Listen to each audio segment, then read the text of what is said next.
destaque no Jornal Verde Vale. Agora 7h23, 7h23, a gente já entra para o bloco das notícias locais, né? Trazendo informações, principalmente aí do que aconteceu nessas horas, né? Nesse fim de semana atípico, onde nós tivemos aí pleito de eleição, uma movimentação durante todo o domingo, mas não deixaram de acontecer ocorrências policiais e também do Corpo de Bombeiros. Para vocês terem uma ideia, ontem por volta das 9h10 da manhã, a equipe do Corpo de Bombeiros foi até a GO 94, ali na região do Bira, município lá de Portelândia, para atendimento a uma ocorrência de acidente de trânsito, uma queda de motociclista, onde envolveu aí uma Honda CG Titã, ocasionando uma vítima, uma jovem de 31 anos de idade. O condutor da motocicleta estava inconsciente e apresentava uma suspeita de fratura no membro inferior direito, na perna direita, e várias escoriações pelo corpo. A equipe do Corpo de Bombeiros esteve no local, fez ali a estabilização da vítima e posteriormente a condução até a unidade de pronto atendimento aqui de Mineiros. Então nós tivemos esse acidente registrado também neste fim de semana lá na região do Bira, região conhecida aqui, né, na nossa região ali, região do Bira, após a cidade de Portelândia. Essa então uma das ocorrências atendidas pelo Corpo de Bombeiros. Aqui em Mineiros não tivemos nenhuma ocorrência registrada referente às eleições, né? Enfim, que precisassem de um atendimento mais especializado por parte do Corpo de Bombeiros. E agora a gente gira e traz as informações da área policial. No Jornal Verde Vale, ocorrências policiais. Agora, referente às ocorrências policiais, a gente tem diversas, né? Os golpes continuaram sendo aplicados na cidade e ocorrências também atípicas foram registradas tanto pela Polícia Militar quanto pela Polícia Civil. Nós tivemos aí um caso de uma pessoa detida após chegar no seu local de votação embriagado e estaria causando tumulto por lá também. A gente fala dessa situação posteriormente. Tivemos registrado pela Polícia Civil um estelionato, onde a vítima, ela diz que é beneficiária de uma pensão por morte, só que estavam fazendo o tal do empréstimo em seu nome, sem a sua devida autorização. Ela ficou sabendo aí desse empréstimo quando notou que estava sendo descontado parcelas de R$ 41,00, R$ 47,00 e R$ 88,00 do seu benefício. E ela então foi saber que movimentação diferente estava havendo aí na sua conta. Quais eram essas taxas que estavam sendo descontadas? E aí descobriu que tinha 3 empréstimos em seu nome, sem ela ter autorizado nenhum. Então ela registrou o boletim de ocorrência na tentativa de ser ressarcida também desses prejuízos. Nós tivemos uma situação do Estatuto do Desarmamento, disparo de arma de fogo na realidade. Foi lá na Avenida Tiradentes, no setor Nossa Senhora Aparecida.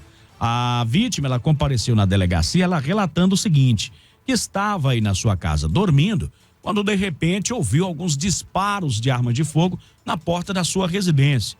Ela esperou ali o barulho dos tiros acabar, deu um tempinho, né, ver se não ouvia mais nenhuma movimentação e saiu do lado de fora, né, encontrou do lado de fora da sua residência 6 projéteis aí de deflagrados. Nenhuma pessoa estava no local. Então ele registrou esse boletim de ocorrência, não sabe o motivo, a razão de que alguém teria parado aí na porta da sua casa e disparado nessa quantidade de vezes. Aqui na ocorrência não diz se os tiros foram disparados aleatoriamente ou se acertaram a parede da casa, o muro da residência, o portão, enfim. Mas ele encontrou as cápsulas ali e entregou à Polícia Civil posteriormente. Ainda tivemos outro estelionato, mais estelionato registrado, onde a vítima, ela compareceu até a delegacia. Ela relata o seguinte, que uma pessoa estava utilizando aí um número de celular, aliás 2, e teriam entrado em contato com a comunicante informando que era representante da Caixa Econômica Federal e que ela havia feito a solicitação de um empréstimo no valor de R$4.000 e que a mesma teria feito aí um Pix neste valor. No entanto, a comunicante informou que não tinha conhecimento aí desse fato. E a pessoa, é lógico, né, lá do outro lado, já se aproveitando, falou que iria fazer o tal cancelamento do empréstimo, mas que a comunicante teria que fazer o pagamento aí de uma quantia de R$2.000 e pediu para que ela entrasse em um link, né, que foi enviado aí por um número de prefixo 011 A comunicante fez o acesso e fez o pagamento da quantia indicada. No entanto, após o pagamento da quantia, a comunicante não obteve mais contato com a pessoa que se dizia funcionário da agência bancária. Essa vítima, ela não prestou atenção em nenhum dos detalhes que a gente sempre vem ressaltando aqui, né, Wesley? Exatamente, né? Os golpes estão aí, cai quem quer. Por que a gente diz isso? Justamente porque a gente reforça, já é uma máxima, um mantra que nós temos aqui no programa de todas as manhãs estarmos aqui falando dos golpes sucessivos e levantando, né, a suspeita para que os ouvintes tenham justamente essa precaução, malícia, né? A malícia necessária para perceber que nada vem de graça, que o golpe tá aí, né? Então, confira, principalmente nessa questão de agência bancária, né? Também são situações que você, depois que eu imagino que cai no golpe, vai imaginar, vai pensar, fala, rapaz, realmente esse trem não tinha muito nexo, né? Não, e assim, a questão, a pessoa liga e não existe isso, né? Falar assim, não, você caiu, fez um Pix aqui, mas para cancelar esse Pix, você vai ter que pagar R$2.000. Então, assim, é realmente algo que não acontece, então isso não existe. E fica o alerta também para as pessoas orientarem, né? Orientarem, assim, pais, avós que possam receber esse tipo de telefonema e ser vítimas desse golpe, para que eles fiquem atentos a isso e nem dar moral para esse tipo de golpista, né? Porque é algo que vem acontecendo com muita frequência. R$2.000 de prejuízo essa vítima teve nesta situação. 7h30, 7h30. A gente traz agora para você uma situação de disparo, agressão, na realidade, por arma de fogo, onde a polícia, ela foi acionada ali na BR-364, na seguinte situação. A polícia foi acionada, né, onde foram informados que o Corpo de Bombeiros estava atendendo um chamado aí de socorro, no trevo ali dos Bambus, às margens da BR-364, onde um homem havia sido baleado aí por uma arma de fogo. A equipe foi até o local, onde foi abordado aí o cidadão, né, que estava ainda no local e com a arma ainda na sua cintura. Ele foi desarmado, algemado. A vítima, no caso, que estava caída ao solo, estava aí sem condições de ser apresentada na delegacia, foi encaminhada para a unidade hospitalar. Segundo testemunhas e o autor aí do disparo, a pessoa que recebeu esse disparo teria chegado no estabelecimento dele muito alterado e proferindo palavras agressivas de ameaça em direção ao rapaz que atirou. Foi quando o autor tentou contê-lo, pedindo para que ele fosse embora. Porém, o alvejado aí partiu para cima, né, do rapaz. Foi quando este sacou a arma, né, que estava na cintura e disparou contra aí o outro, atingindo no braço. Ele então pediu aí para que a esposa, o rapaz que atirou, pediu para que a esposa ligasse para o Corpo de Bombeiros para prestar o atendimento aí ao agressor. O autor foi conduzido até a delegacia de Polícia Civil, onde foi apresentado. Agora, na delegacia de polícia, pelas circunstâncias, né, o que foi entendido aí pela Polícia Civil, pelas circunstâncias do caso, um único tiro disparado, tendo o autor acionado posteriormente o Corpo de Bombeiros, né, para socorrer aí a vítima do disparo, há fortes indícios de que houve legítima defesa.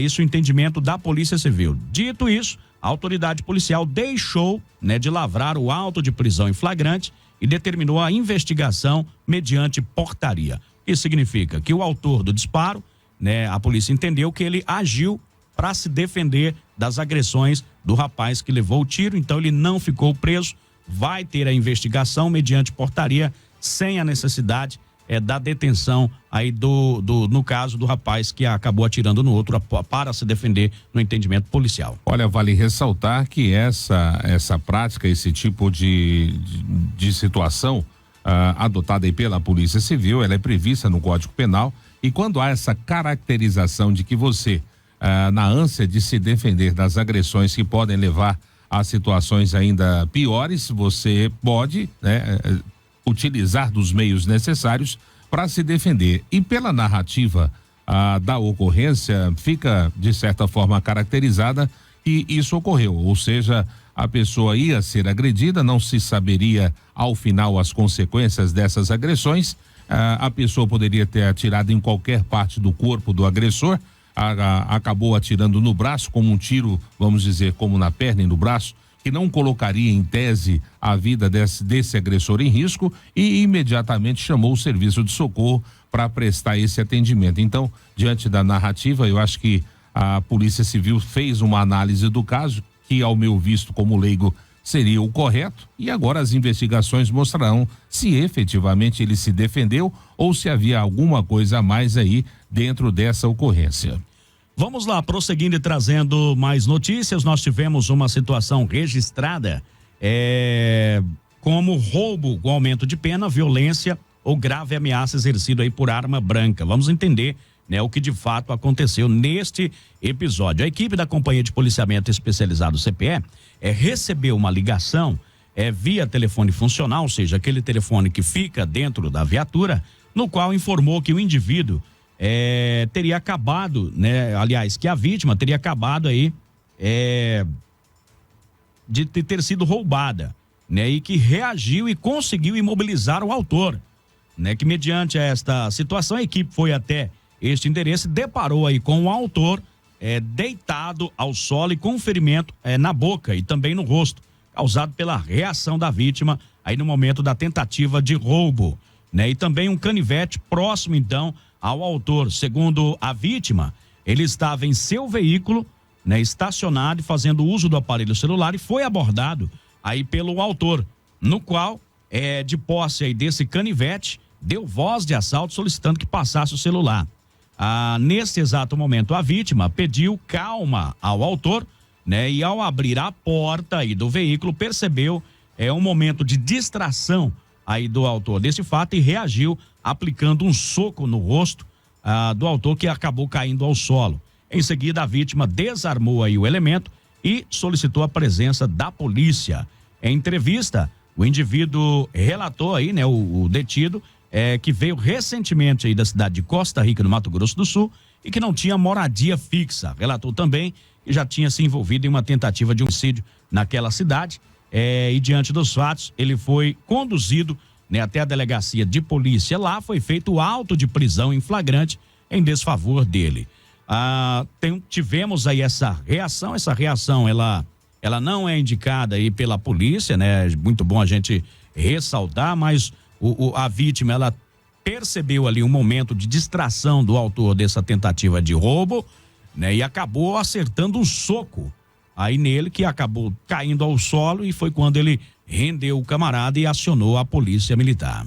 Como você bem colocou, não é o recomendado aí pelas forças de segurança que você reaja a qualquer tipo de assalto, de abordagem, enfim, até porque nesse caso, né, o meliante aí mostrou a arma que ele possuía, mas muitas das vezes, né, a gente tem narrativas aí de criminosos que usam daquele artifício de colocar a mão sobre a roupa, né, indicando ter ali uma arma, e obviamente que você não deve pagar para ver se realmente ele tem ou não tem.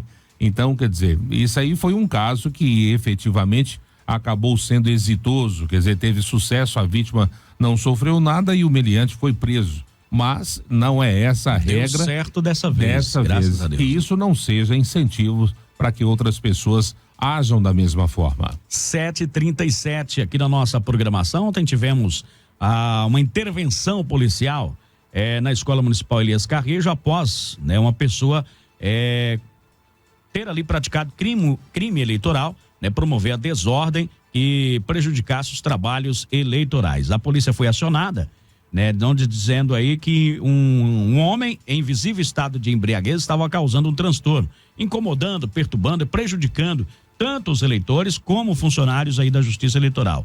E como estava de serviço naquele local, o PM foi procurado aí por um dos mesários, que relatou o fato a ele, por isso acionou a equipe que esteve no local e fez a condução aí do rapaz até a delegacia. A autoridade policial fez aí um termo circunstanciado de ocorrência em desfavor dele.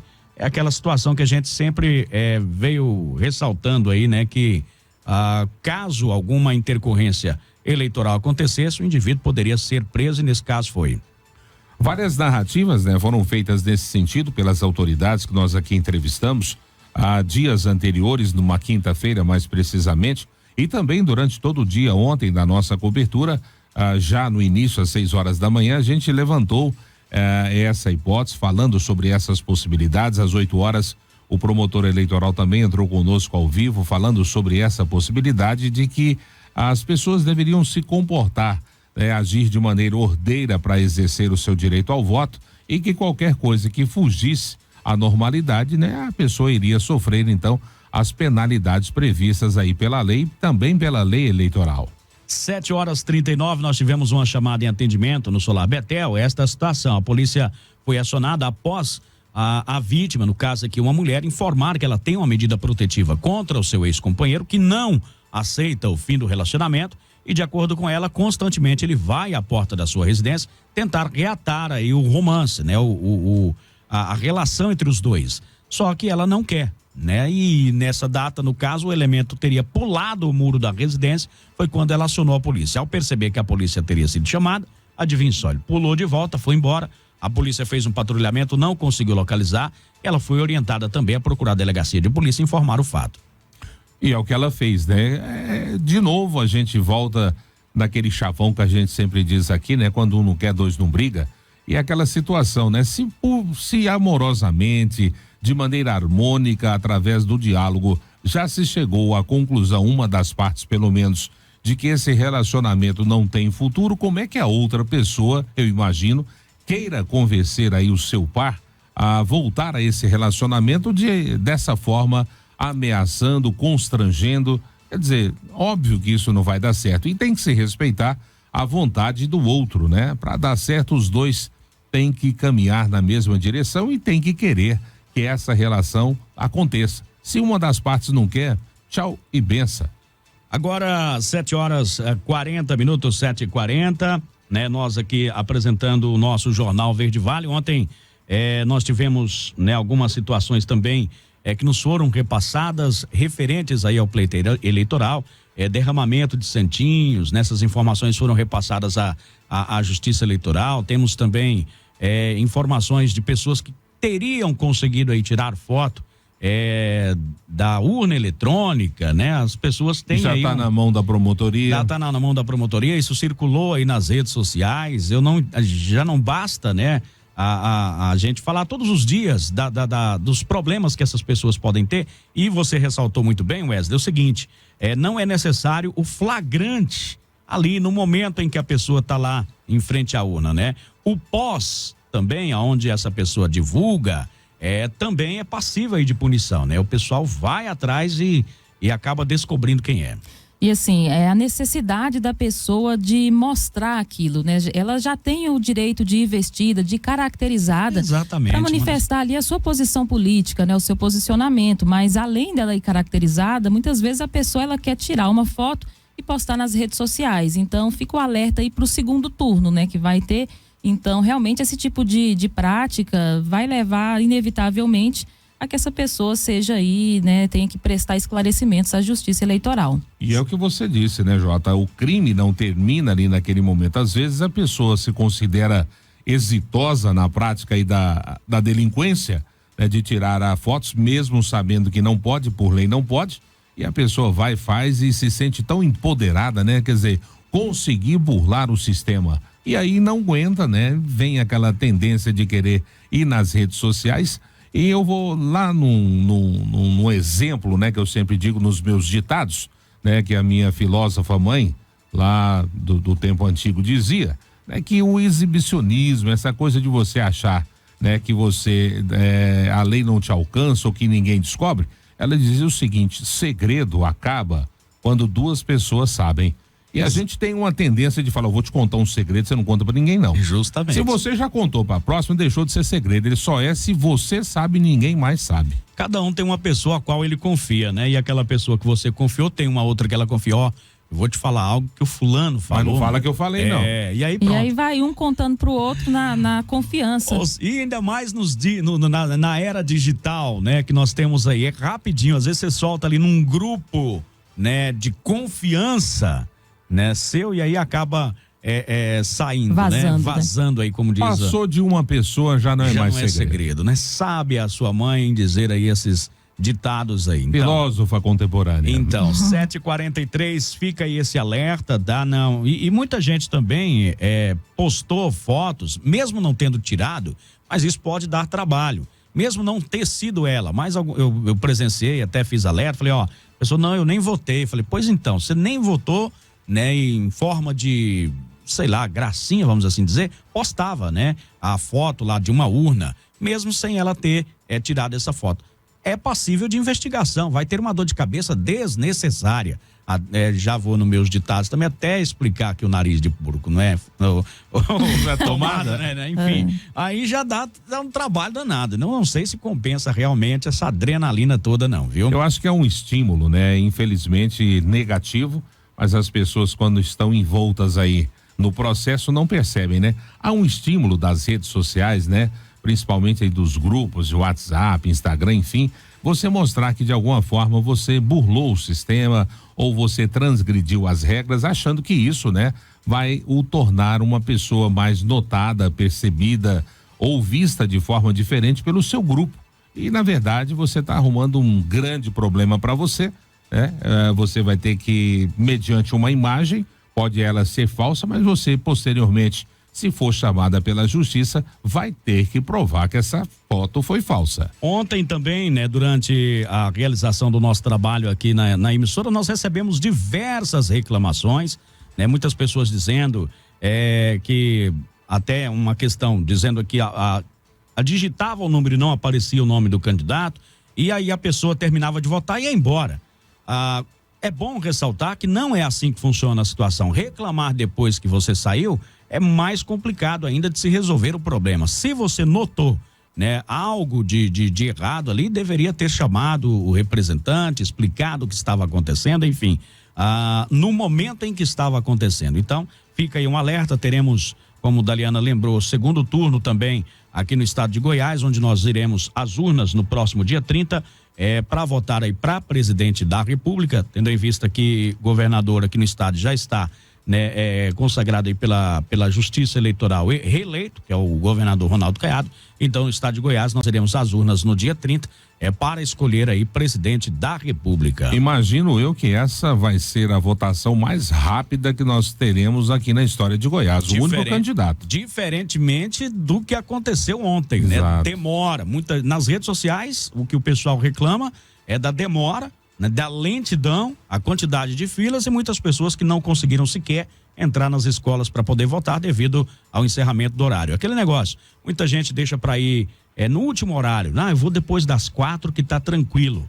E aí depois das 4 tinha fila e essas pessoas ficaram do lado de fora e não conseguiram votar. Na verdade, todos, né, foram levados a pensar e raciocinar baseado nas eleições anteriores. E diga-se de passagem, essa foi uma eleição atípica, né? Pela quantidade de votos que nós não exercíamos desde 2018 e justamente em detrimento das dificuldades apresentadas, questão da digital, questão da pessoa ter dificuldade em digitar o número. Então foram vários fatos sucessivos que acabaram culminando nesse processo, nesse atraso de votação, e as pessoas, mesmo percebendo isso, né, optaram, baseado na tradição das eleições anteriores, que em determinado horário, no período da tarde, essas filas iriam diminuir e elas foram crescentes o tempo inteiro. Exatamente. Inclusive, né, Daliana, você trouxe aqui no nosso resumo uma porcentagem baixa na parte da manhã. Exatamente, né? Era por volta de 10h30, 10h45 da manhã. Cerca de 20% dos eleitores aptos a votar tinham exercido o voto, né? Ali por volta de 10h40. Isso a gente fez ali uma pesquisa rápida em 6 sessões e a gente viu que o percentual era esse. E aí por volta de 4h30 da tarde, que já assim um horário bem avançado, né? Porque a eleição acabou às 5, 4h30 da tarde a gente chegou assim a ver que 65% dos eleitores, apenas 65% tinham de fato votado naquele momento. Então, bastante gente aí teve uma abstenção a nível de Brasil, cerca de 20%. Aqui em Mineiros, não sei se já temos esses dados. 20 também 21%. Né? Então ficou mais... mais de 11 mil pessoas deixaram de votar aqui em Mineiros. Mais de 11 mil. Na eleição de 2018, que foi a eleição geral, foi o mesmo nível de abstenção aqui em Mineiros. Então, meio que se manteve esse nível. Wesley, o pessoal está perguntando, não consegui votar no primeiro turno, posso votar no segundo turno? Vai poder votar, né? Porque você tem um prazo hábil aí de 60 dias para justificar a sua ausência nesse turno. Então, mas quero também fazer uma observação. Se caso essa eleição, né, de ontem, que você não votou, ela atingir o número de 3 votações sucessivas que você não votou e não justificou, aí sim você vai estar impedido de votar no próximo dia 30. Mas se foi a primeira ou a segunda votação que você não compareceu, não justificou, você ainda vai poder votar, porque o número 3 é que é o final. Mas a partir daí você já não pode votar. Então, ó, se você não votou, é a primeira, né, vez que você não vota, não conseguiu votar, né, nas outras eleições está tudo certinho, o seu título está regularizado. No segundo turno você pode votar, porque tem 60 dias para justificar. Exatamente. Você vota no segundo turno e posteriormente, se quiser, pode ir lá justificar o primeiro turno no qual você não votou. E a gente tem a informação aqui, as pessoas que precisam justificar podem fazer uso do e-título. Do e-título. Lá vai ter que anexar alguns documentos, pelo que a gente teve aí de informação aqui na internet, tem que anexar alguns documentos que comprovem o motivo pelo qual a pessoa não conseguiu votar, mas pelo próprio aplicativo a pessoa consegue fazer isso, né? E assim, a gente deixa um alerta também para o segundo turno, por mais que seja apenas um candidato só para a presidência da República, né, gente? Não vamos deixar para a última hora, porque dessa vez teve esse problema da biometria, então é melhor a gente ir antes para poder garantir o voto, porque é muito importante a gente exercer esse direito, né? Jornal Verde Vale, a voz do cidadão.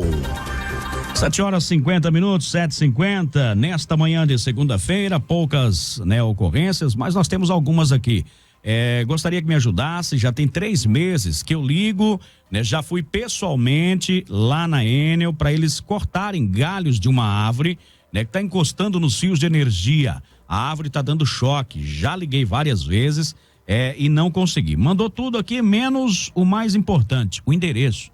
Né? Mande, por gentileza, o endereço desse local para que a gente possa, né, fazer esse reforço aqui no ar para que essa árvore seja podada, né? E o risco aí, é claro, além do choque, o risco também de queda de energia nessa região. Né? Galhos balançam, acabam fazendo com que um fio encoste no outro, dá o famoso curto-circuito e aí é onde a energia acaba naquela região. O pessoal está dizendo aí, muita gente sem votar, né? Não tiveram paciência de ficar na fila, né? Muitas bagunça nas filas aí, o pessoal ainda reclamando. Muita gente mandando áudio aqui também. Áudio, infelizmente, não dá para ouvir aqui durante o programa, né? A gente vai ouvir posteriormente após o término do programa. Muitas foram as reclamações, né?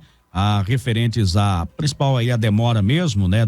Das eleições. Ontem era o que mais se reclamava aqui, né, Wesley, nos principais canais de comunicação aqui do Sistema Verde Vale durante essa cobertura das eleições 2022. Exatamente. Então, mais uma vez, a gente conclama, então, as pessoas a estarem aí acompanhando de fato o que acontece e levando adiante as suas reclamações, as suas solicitações, aquilo que nós, enquanto veículo de comunicação, pudermos ajudar e levar adiante, a gente vai fazer, né, Jota? Exatamente. Olha, 96236881, né, o telefone para você participar aqui do nosso A Voz do Cidadão, o canal direto, a linha, né, direta aí com você, ouvinte Verde Vale. O endereço aí no qual a árvore, né, está encostando nos fios, é ali na Rua 10, na quadra 40, lote 8, lá no Alcira de Resende. É importante ressaltar que quando os fios estão, a árvore, né, estão aí do lado dos fios, é a Enel quem tem que fazer essa poda. Exatamente. A prefeitura, porque necessita do desligamento, né, da rede ali naquela região, e só a Enel pode fazer esse serviço. Né? É muito arriscado o cidadão ou então o próprio pessoal da prefeitura fazer essa poda dessa árvore, tá? Muito bom, o pessoal está dizendo, mais uma vez aqui uma reclamação, né? O EG estão sendo prejudicados, teremos atrasos em formar, né? Pois não temos professores para ministrar as matérias. Além de tudo, não tem vestibular esse ano, pessoal reclamando aí dessa situação na UEG aqui em Mineiros, Wesley.